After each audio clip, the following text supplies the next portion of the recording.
Welcome to ETV prime. చెప్పేవాళ్ళు ఎక్కువ చేయలేరు, చేసేవాళ్ళు ఎక్కువ చెప్పరు, ఎక్కువ మాట్లాడరు. Empty vessels makes more noise అంటారు ఇంగ్లీష్ లో. తెలుగులో చెప్పాలంటే నిండు కొండ తొణకదు, ఓటి కొండే సౌండ్ ఎక్కువ చేస్తుంది అంటారు. అలాగా కూటమి ప్రభుత్వ నాయకులు ఎవరైతే ఉన్నారో, లేదంటే టీడీపీ ముఖ్యంగా యువ నాయకుడు యువగళం పాదయాత్ర చేసినటువంటి లోకేష్ గారిని తీసుకుంటే, ఆ పాదయాత్ర సందర్భంగా ఎన్నో హామీలు ఇచ్చాడు. యువతకు అన్ని ఉద్యోగాలు ఇచ్చేస్తాం, ఇన్ని ఉద్యోగాలు ఇచ్చేస్తాం, దాదాపు 25 లక్షల ఉద్యోగాలు క్రియేట్ చేస్తాం, అది ఇదని. ఇప్పటిదాకా అసలు ఊసే లేదు, ఒక్క జాబ్ ఇచ్చినటువంటి దాఖలాలు లేవు. ఇక్కడ అది తెచ్చేసాం, ఇది తెచ్చేసాం అన్ని అని చెప్పేసి క్రెడిట్ చోరీ ఏ స్థాయిలో నడుస్తుందో మనకు తెలుసు. కానీ వైఎస్ఆర్సీపీకి సంబంధించిన నాయకులు కొంతమంది ఇప్పుడు వాళ్ళు మొన్న ఎన్నికల్లో ఓటమి పాలైనా కూడా క్షేత్రస్థాయిలో ఉండి ప్రజల సమస్యలు తెలుసుకుంటూ వాళ్ళతో ఇంటరాక్ట్ అవుతూ నియోజకవర్గాల్లో మంచి పేరు తెచ్చుకుంటున్నారు. ఇప్పుడు చాలా నియోజకవర్గాల్లో ఓడిన ఇలాంటి నేతలను ఎందుకు ఓడించాం వైసీపీ నేతల్ని అనేటువంటి ఒక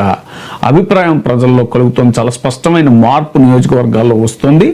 దీని గురించి మనం ఆఖరిలో చర్చించుకుందాము. ఇప్పుడు రాజమండ్రి నియోజకవర్గం గురించి మాట్లాడుకోవాలంటే, రాజమండ్రి నియోజకవర్గంలో మొన్న ఎన్నికల్లో ఎమ్మెల్యేగా కంటెస్ట్ చేసి ఓడిపోయినటువంటి మార్గాని భరత్, ఆయన 2019లో అనూహ్యంగా తెర మీదకి వచ్చి ఎంపీగా నెగ్గటం జరిగింది. చాలా యాక్టివ్ ఎంపీగా కూడా ఆయన పార్లమెంట్ లో పేరు తెచ్చుకున్నారు. ఆంధ్రప్రదేశ్ రాష్ట్రానికి చెందినటువంటి రాజకీయ నాయకుడు మార్గాని భరత్ వైఎస్ఆర్సీపీ పార్టీ తరఫున రాజమండ్రి లోక్సభ నియోజకవర్గం నుంచి 17వ లోక్సభకి ఎంపీగా ప్రాతినిధ్యం వహించారు. వైఎస్ఆర్సీపీ చీఫ్ విప్ గా కూడా ఆయన నియమితుడయ్యాడు. ఆయన ఒక సినిమాలో నటించడం కూడా జరిగింది. పవన్ కళ్యాణ్ కి ఒకప్పుడు మంచి ఫ్యాన్ కూడా ఆయన. కానీ తర్వాత పవన్ కళ్యాణ్ గారి పొలిటికల్ యాక్టివిటీ నచ్చక చాలా సార్లు విమర్శించినటువంటి సందర్భం కూడా మనకు తెలుసు. ఆంధ్రప్రదేశ్ లో అతి పిన్న వయస్కుడైనటువంటి ఎంపీల్లో అప్పుడు భరత్ ఒకరు.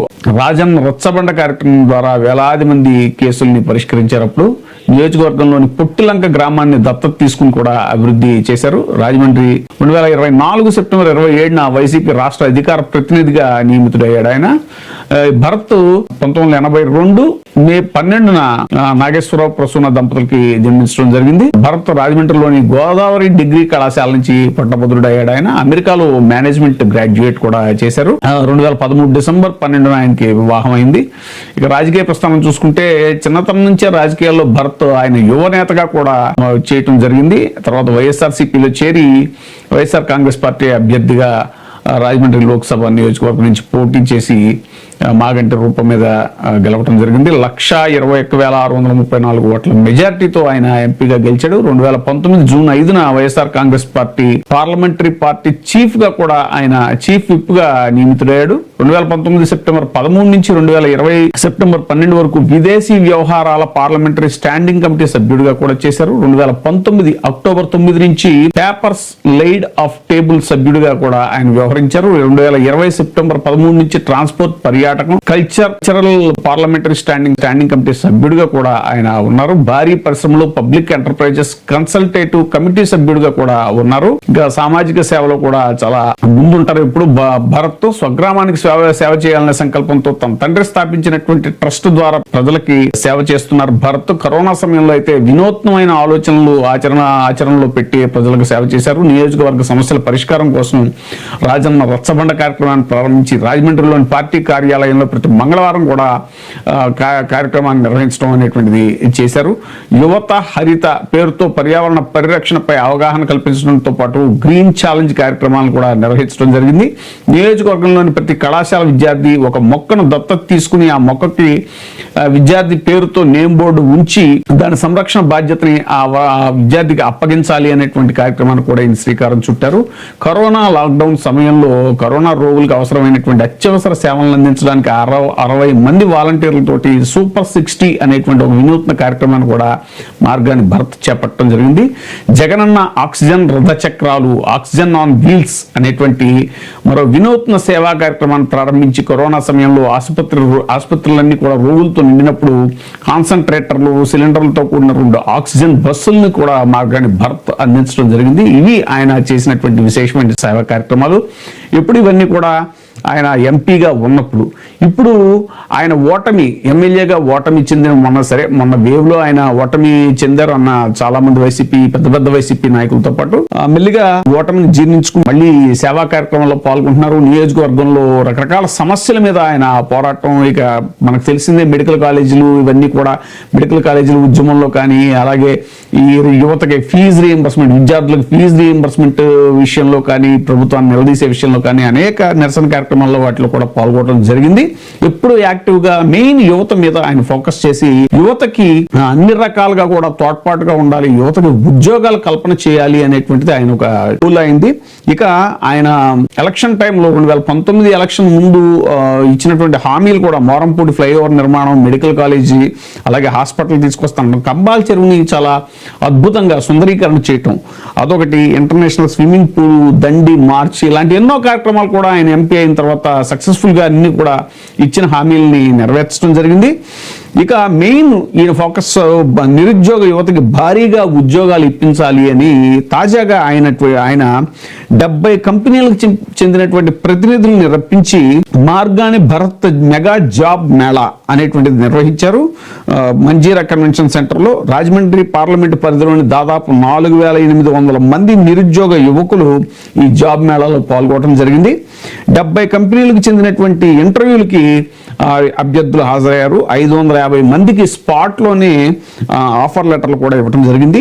మరో 500 మందికి నెల రోజుల్లో నేను ఉద్యోగాలు తప్పకుండా ఇప్పిస్తాను అని చెప్పేసి కూడా మార్గాని భరత్ ఈ సందర్భంగా వాళ్ళకి ప్రామిస్ చేయడం జరిగింది. ఆ కంపెనీలు కూడా ఏవో చిన్న చితక కంపెనీలు కాదు, ఎలాంటి కంపెనీ 38 మందిని సెలెక్ట్ చేస్తే ముగ్గురిని షార్ట్ లిస్ట్ చేయడం జరిగింది. జూడియో వెస్ట్ సైడ్ 17 మందిని సెలెక్ట్ చేశారు. ఎస్బీఐ కార్డ్స్ 7 మందిని, బజాజ్ ఎంసీవీ మోటార్స్ 18 మందిని, జస్ట్ డైల్ వాళ్ళు 12 మందిని షార్ట్ లిస్ట్ చేసిన ముగ్గురిని, అమర్ రాజా బ్యాటరీస్ వాళ్ళు 12 మందిని సెలెక్ట్ చేసి 9 మంది షార్ట్ లిస్ట్ చేశారు. టెక్ మహీంద్రా ముగ్గురిని సెలెక్ట్ చేశారు. నెట్ ప్లస్ 14 మందిని, జెన్పాక్ట్ 20 మందిని షార్ట్ లిస్ట్ చేశారు.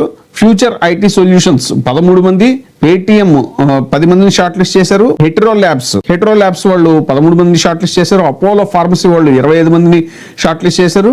ఫాక్స్కాన్ 11 మందిని సెలెక్ట్ చేశారు. ఎక్స్టిగా ఐటీ సొల్యూషన్స్ 9 మందిని సెలెక్ట్ చేశారు. ఎంపవర్మెంట్ ప్రొడక్షన్ ఇంజనీర్ వాళ్ళు 13 మందిని సెలెక్ట్ చేశారు. హానర్ ల్యాబ్స్ 13 మందిని, సదర్లాండ్ ఇంటర్నేషనల్ వాయిస్ ప్రాసెసర్స్ వాళ్ళు 6 సెలెక్ట్ చేశారు. విఐఎస్ ఇంటర్నేషనల్ సర్వీసెస్ వాళ్ళు 15 మందిని షార్ట్ లిస్ట్ చేయడం జరిగింది. ఆర్ఎస్ ఎంటర్ప్రైజెస్ వాళ్ళు ఒక 20 మందిని షార్ట్ లిస్ట్ చేశారు. ఏపీఏసి ఫైనాన్స్ వాళ్ళు ఒక 17 మందిని షార్ట్ లిస్ట్ చేశారు. బి న్యూస్ మొబైల్స్ వాళ్ళకు ముగ్గురిని షార్ట్ లిస్ట్ చేశారు. టాలెంట్ వరల్డ్ సొల్యూషన్స్, ఇంకా Manidweepa group, future property, Muthoot finance వాళ్ళు, కోటక్ మహీంద్రా వాళ్ళు అయితే ముగ్గురిని సెలెక్ట్ చేశారు. 6 షార్ట్ లిస్ట్ చేశారు. లక్ష్మీ హ్యుందాయ్ వాళ్ళు 5 షార్ట్ లిస్ట్ చేశారు. ఇలా పెద్ద మంచి కంపెనీలన్నింటిలో కూడా ఆయన ఈ జాబ్ మేళా పెట్టి యువతకి జాబ్ ఇప్పించడం అనేటువంటిది చాలా గ్రేట్. మరిక మొన్న రాజమండ్రిలో గెలిచినటువంటి ఎంపీ గారు కానీ సరే, ఆ ఎమ్మెల్యే గారు అయితే రూరల్ ఎమ్మెల్యే గారు గోరంట్ల బుచ్చే చౌదరి గారి గురించి మనకు తెలిసిందే. ఆయన ఎంతసేపు కూడా పార్టీ కార్యకలాపాల్లో నిమగ్నం అవుతూ ఉంటారు, వైసీపీ వాళ్ళ మీద విమర్శలు చేయడానికి పరిమితం అవుతూ ఉంటారు. పాప ఆయనకి మంత్రి పదవి రాలేదు అనేటువంటి ఒక ఇది కూడా ఉంది. దాని మీద అప్పుడప్పుడు గట్టిగా వైసీపీ వాళ్ళ మీద, ముఖ్యంగా జగన్మోహన్ రెడ్డి గారిని టార్గెట్ చేసి రకరకాలుగా మాట్లాడుతూ ఉంటారు. అర్బన్ ఎమ్మెల్యే ఆదిరెడ్డి అప్పారావు గారి అబ్బాయి ఆదిరెడ్డి వాసు అని ఆయన యాక్టివిటీస్ ఏంటో తెలియదు, ఆయన సేపు ఫ్లెక్సీలకే పరిమితం అవుతారు అని చెప్పేసి అదొక న్యూస్ కూడా ఉంది. ఎంతసేపు ఈ ప్రారంభోత్సవాలకి ఫ్లెక్సీలకే పరిమితం అవుతారు తప్ప ఇచ్చిన హామీని నెరవేర్చినటువంటి దాఖలాలు లేవు అనేటువంటి చర్చ కూడా రాజమండ్రిలో జరుగుతుంది. ఇక ఎంపీగా నెగ్గారు పురంధరేశ్వర్ గారు. ఎలక్షన్స్ ముందు ఆవిడ నేను ఈ నియోజకవర్గానికే పరిమితం అవుతాను, ఎప్పుడు అందుబాటులో ఉంటాను, ఇక్కడ ఇల్లు కూడా కట్టుకుంటాను అని రకరకాలుగా చెవిని ఇల్లు కట్టుకుని చెప్పినటువంటి ఆవిడ ఇప్పుడు అసలు విజిటింగ్ ప్రొఫెసర్ గా కూడా రావట్లేదు అనేటువంటి టాక్ ఒకటి నడుస్తుంది. ఓడిపోయినా కూడా తను పార్టీకి కట్టుబడి అక్కడే ప్రజల మధ్య ఉంటూ, ముఖ్యంగా యూత్ తోటి ఇంటరాక్ట్ అవుతూ, ప్రజా సమస్యల మీద పోరాడుతూ పెద్ద ఎత్తున జాబ్ మేళా నిర్వహించి నిరుద్యోగ యువతకి అండగా ఉండటం అనేటువంటిది చాలా గొప్ప విషయం అని చెప్పేసి ఇప్పుడు వైసీపీ నాయకుల్లో కూడా చాలా మంది అభినందిస్తున్నారు. ఈయన్ని సో జగన్మోహన్ రెడ్డి గారి స్ఫూర్తితోటి ఆయన చేస్తున్నటువంటి అలాంటి కార్యక్రమాలంతా కూడా వైసీపీ శ్రేణులు కూడా ఎంతో స్ఫూర్తిదాయకం అనేటువంటి